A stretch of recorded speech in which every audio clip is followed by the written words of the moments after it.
జీవితంలో దేని మీద ఆశపడిన నేను ఆ అమ్మాయి మీద ఆశలు పెంచుకున్నాను. ఎన్నో కలలు కన్నాను. ఆ అమ్మాయి నాకే సొంతం అనుకున్నాను.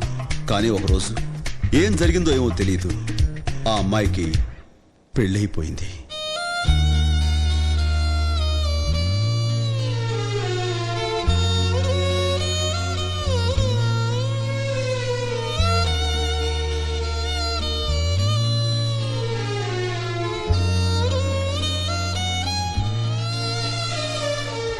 కళ్ళలోనా కలలు అన్నీ కథలుగానే మిగిలేనే, కనులు దాటి రాను అంటూ కరిగిపోయేనే.